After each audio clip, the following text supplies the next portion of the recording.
Hey, what's going on? My name's Lee Hopkins. My pronouns are he, him, his, and you're listening to the Patterns of Possibility podcast.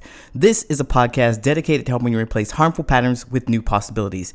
In each episode, we'll explore topics that inspire you to be yourself, live your truth, and make lasting friendships. In this episode, we're going to talk about what it means to be rejected, specifically what you do after you're rejected. Do you run away? Well, I hope not. Are you ready? Let's go.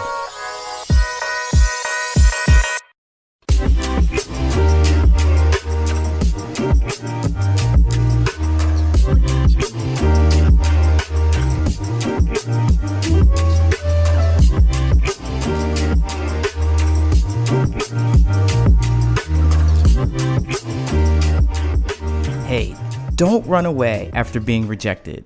I know it feels awful, and I know it's tempting to just run away from it all. I mean, have you ever thought about a change of scenery and how it would help you make new friends? Of course, if you move, you'll certainly meet new people, but I can almost guarantee you that they're going to be the same kind of people.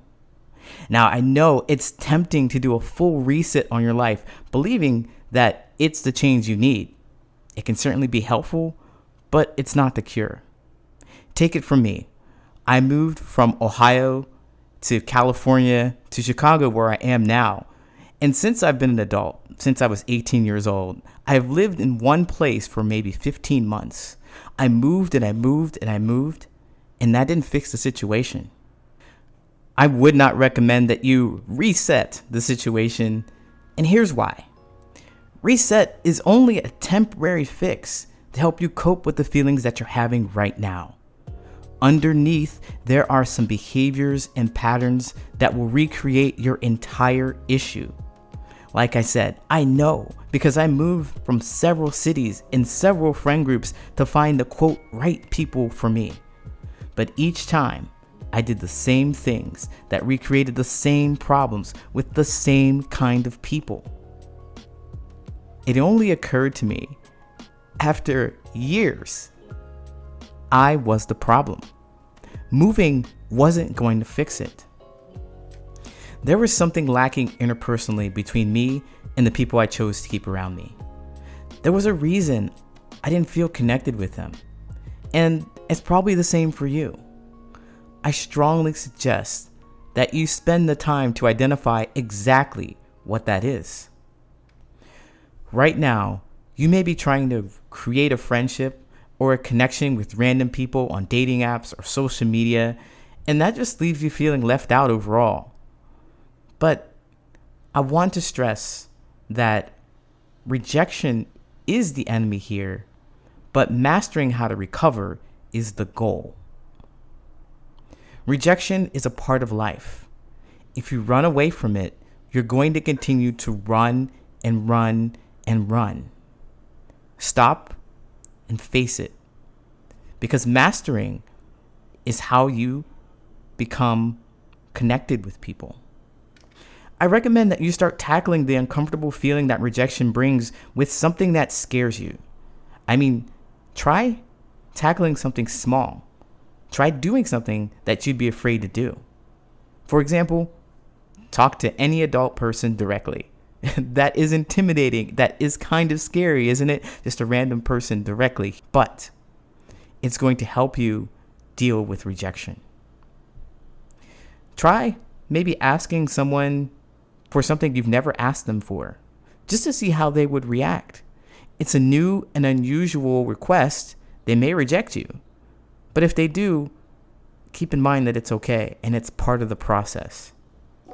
And then finally, I think this is the biggest dare. Say something you think will get you rejected. Talk to someone and say something off the cuff, because the goal is for you to feel the rejection, feel the feelings that come with the rejection, and don't let them overtake you.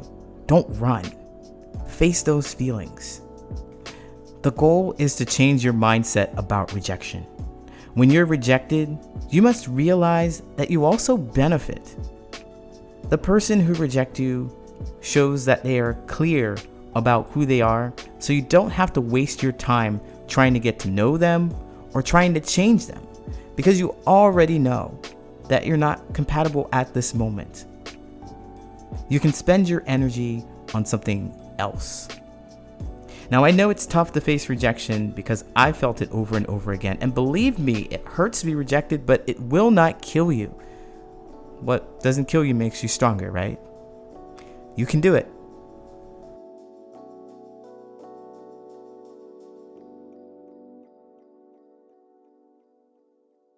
I'll be right back with the Answer Reddit friendship advice question. This week's Answer Reddit question is losing all my friends due to not wanting to be a people pleaser anymore. This Redditor writes, it kind of seems like the moment I no longer want to go with the flow to everything and provide what is essentially free therapy, people no longer want to be in my life.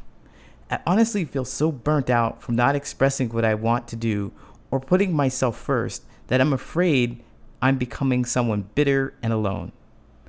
One of my previous friends used to say that they would always put their career over a relationship, whether it's friendship or romantic. And I thought at the time, she was pretty deeply out of touch with that. She was deeply out of touch with what was important. But now, I've lost all my close connections due to becoming someone different. I just wonder if her words had some merit. Well, Redditor, I would say congratulations to you because this episode's all about rejection and you're feeling it all around. It's so uncomfortable, but you're making your way through it. You're surviving it. And it is bad. It doesn't feel that great, but it is worse. I think you're discovering that it's worse than being someone that you're not, being someone that you don't want to be, being uncomfortable, being that people pleaser because it doesn't feel natural. It doesn't feel genuine. It doesn't feel authentic to you. And so I would say, of course, congratulations that you are going through this process. Now, I know that that might not be what you're looking for as far as congratulations, but it is important to note that when you feel like you're alone and no one's around you, that means you're changing and you're growing. Especially from the group of friends that you've had. You've identified some specific behaviors and patterns that don't make you feel comfortable, that don't make you feel seen, that don't make you feel heard, that in fact make you feel used. And that's not a friendship. And you could see where your other friend says, well, they put their career over their other friendships or romantic relationships. But I wouldn't advise that you do that either. Not your career over your friendships or romantic relationships or anything like that. What I would suggest is that you put yourself over all those things. So what I mean is that key in to how you really feel about everything and anything. And the expression of that is an honor of yourself. It's honoring yourself. It is being who you are genuinely. You genuinely want someone to understand you. You feel uncomfortable when people are constantly asking you for things. You're not putting yourself first. And it doesn't feel comfortable. And honestly, it doesn't feel good for anybody. It doesn't feel good for anybody. People will do the people pleasing because they're afraid of the rejection. They're afraid of what's going to happen if they show their authentic self. If they really express how they feel about something, the people around them, the group around them may say, ew, I don't like that.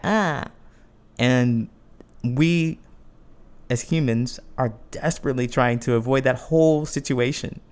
So we convert until we can't do it anymore. We can't do it anymore. So I say congratulations again because you have your whole life ahead of you to work out this people pleasing angle, to get out of it and spend more time as being yourself, as being true to yourself, as honoring yourself. So best of luck to you. I know that you didn't ask me to answer this question, but I did. You put it out there on the internet, and I really hope this helps. Thanks for writing. Best of luck. Take care.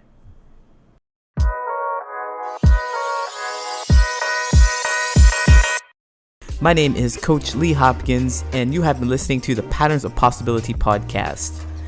You can find me at patternsofpossibility.com and on all social media at Patterns of Possibility. And as always, I want to encourage you to be yourself, live your truth, and there you'll make lasting friendships.